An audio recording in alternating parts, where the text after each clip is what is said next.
For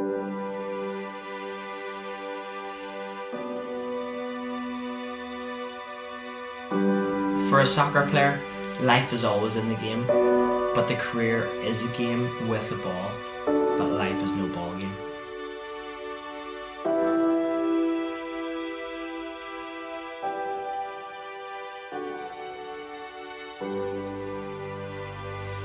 I am from Belfast, which is in Northern Ireland. When I grew up in the 1970s in Northern Ireland, it was quite difficult in terms of there was a war going on.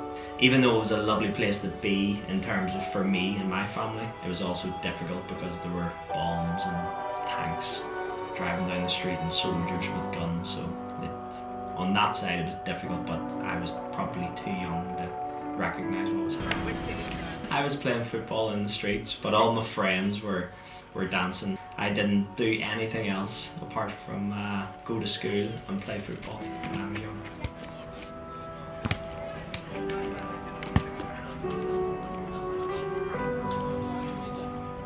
I was at Tottenham Hotspur for 6 years, so from when I was 16, in 1994 through to 2000. It was from the team that I played for when I was younger. They spoke to me and asked that I want to go over to England and train and go on trial, because they need to see what you're like, so they need to see if you're good enough.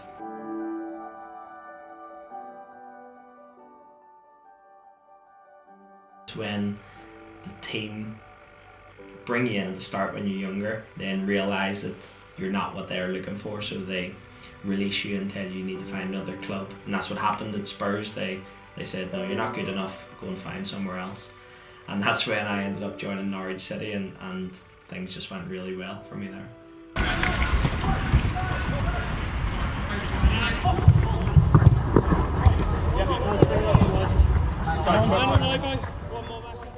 But a really important story was when the manager brought me into his office on a Monday morning, and I thought that I was training really hard, really well, and he brought me in and sat down and told me that he was going to release me from football, from the club. Now I was really disappointed and really upset, because I thought that I was working really hard and scoring goals in the reserve team and thought I was going to get a chance in the first team. And he actually turned around and said, I just don't think you've got what it takes.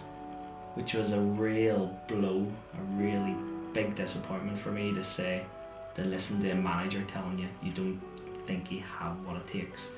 So for me, that one moment, I actually needed to really work hard. I needed to really make sure that I did everything in my power to be able to become a top professional footballer.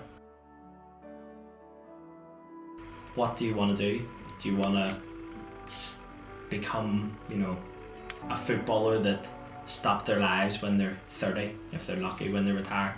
Or do you want to have a life that when you're younger you played football because your body was capable of doing it, and when you're older you went and did 5, 10, 15 other amazing things in your life? And that's why since I've retired, that's why I wrote my book, because I always wanted to write a book. That's why I started the company. That's why I ran the marathon, the London Marathon. That's why I'm doing a triathlon. I just want to do all the different things that people normally do in life.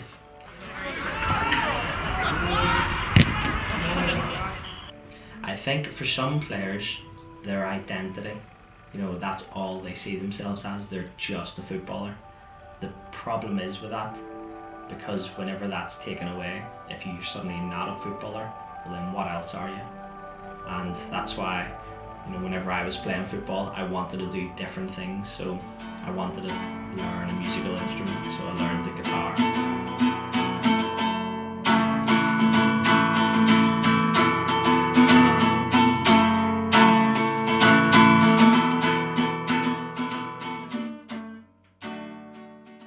I also wanted to learn a piano, so I learned to play the piano. I wanted to learn Italian, so I learned the Italian language. I wanted to do a degree, so I studied a degree, sports science degree, which meant I wasn't just a footballer. I had a whole lot of other things going on in my life, and I wanted to become a landlord, so I rented houses to students, So all these things that are in my life, as well as my friends and my family, it helps me have a wider, more variety in my life. Whereas if my life was just football, and then the football wasn't going well, then that can be difficult to take. So I was probably a little bit more fortunate that I had other things in my life and chose to do them while I was playing.